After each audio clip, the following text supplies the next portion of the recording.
Assalamualaikum warahmatullahi wabarakatuh. Kami dari kelompok 1 akan mempresentasikan hasil analisis pada mata kuliah integrasi aplikasi enterprise ini yang berjudul konsep integrasi dengan solusi EAI pada Diskominfo Tangerang Selatan. Yang anggotanya itu ada Muhammad Zaki Alfinansyah, ada Alfian Rizky Lawan, ada Raffiul Kertaswara, dan saya sendiri Herenda Presiden dan juga ada Mahardika Maulana. Next. Oke. Jadi teknologi informasi dan komunikasi atau yang biasa kita sebut dengan TIK itu semakin lama itu semakin berkembang seiring dengan perkembangan ilmu pengetahuan dan peradaban manusia. Nah, era globalisasi tampaknya sangat realistis karena kemudahan akses digital di berbagai belahan dunia. Negara-negara berkembang seringkali dianggap terlambat dan tertinggal, serta merespon dengan sangat cepat perkembangan TIK. Oleh karena itu, banyak langkah yang dapat diambil oleh pemerintah dalam mengikuti perkembangan teknologi informasi. Yang semula hanya aplikasi komunikasi dan transportasi saja, sekarang sudah banyak teknologi lain yang dapat dibuat.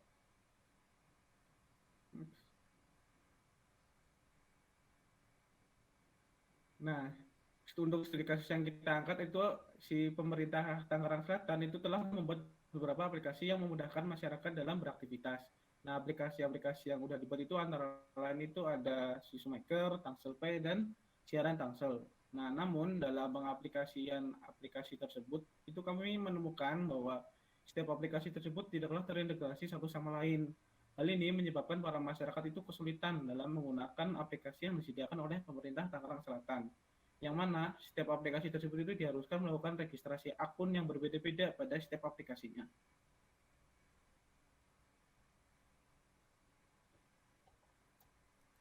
Selanjutnya terdapat studi literatur. Untuk studi literatur terdapat 5, yaitu Enterprise Application Integration, IT Architecture, E-Government, Application Programming Interface, dan terakhir SSO.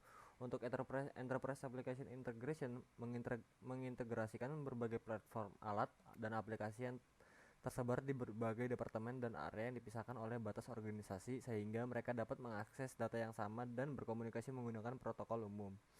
Lalu selanjutnya ada IT arsitektur, merupakan serangkaian prinsip, pedoman, atau aturan yang digunakan oleh perusahaan untuk mengarahkan proses memperoleh, membangun, memodifikasi, dan menghubungkan sumber daya TI di seluruh perusahaan.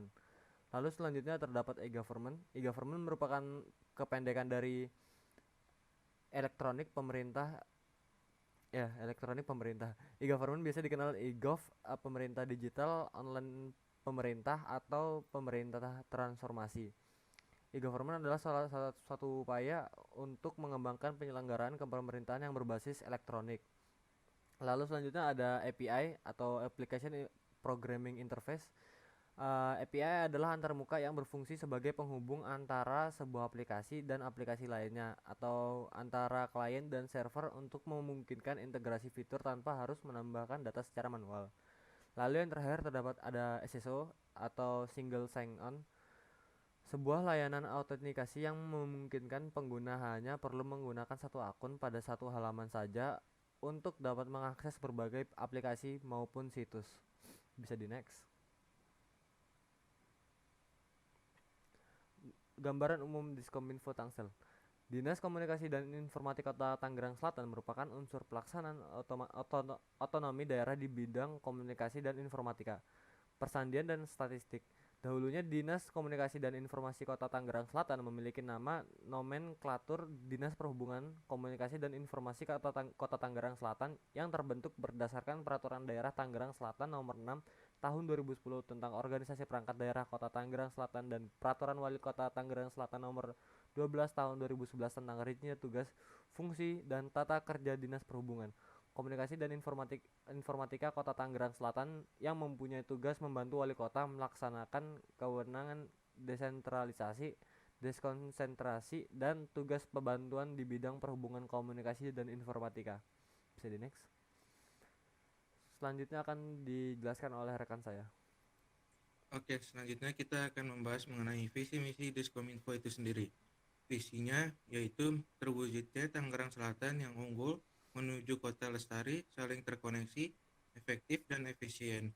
Misinya adalah yang pertama itu ada pembangunan sumber daya manusia yang unggul, yang kedua itu ada pembangunan infrastruktur yang saling terkoneksi, yang ketiga membangun kota yang lestari, yang keempat meningkatkan ekonomi berbasis nilai tambah tinggi di sektor ekonomi kreatif. Yang terakhir ada membangun birokrasi yang efektif dan efisien.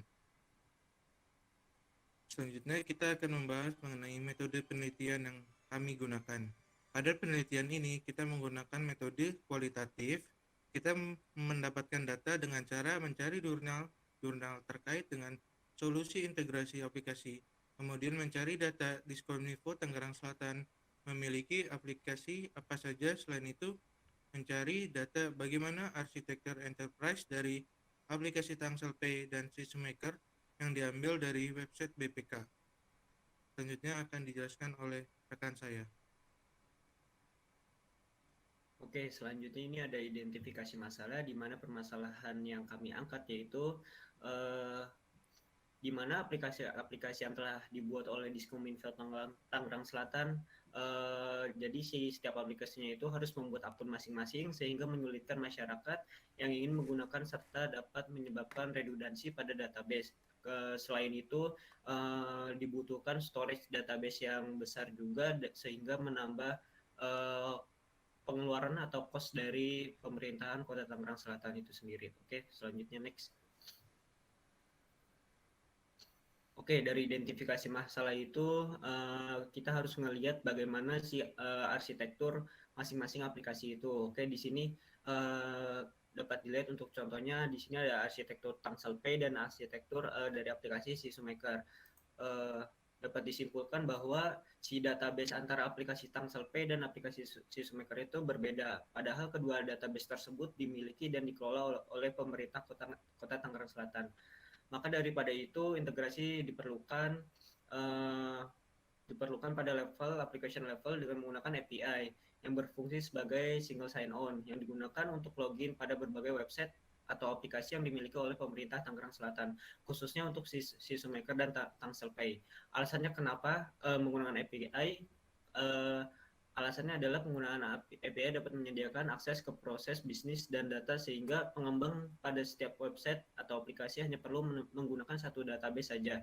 Selain itu, penggunaan API juga dapat memungkinkan pembagian data meskipun digunakan untuk keperluan yang berbeda.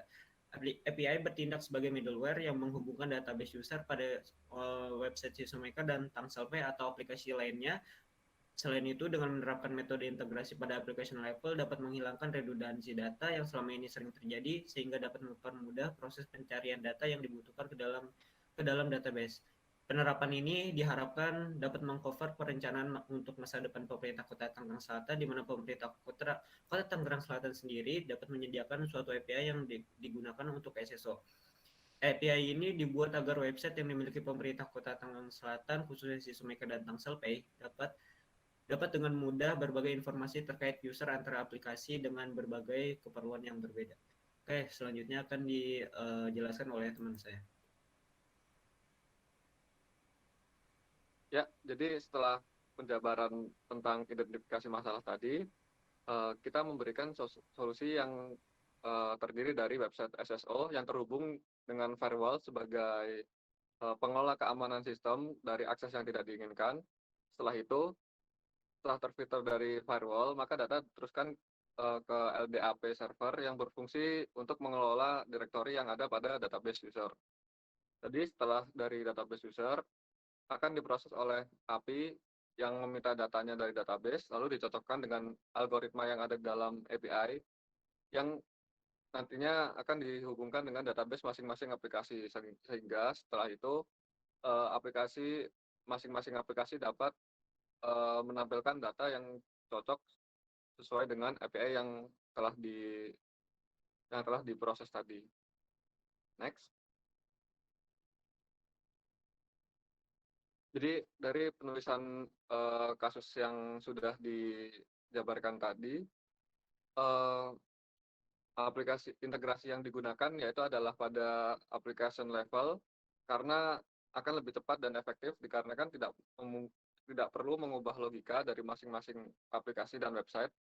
Kemudian untuk penunjang dari SSO sendiri itu dibutuhkan beberapa solusi IT, yaitu dengan menambahkan pengadaan LDAP server, database user, dan SSO API.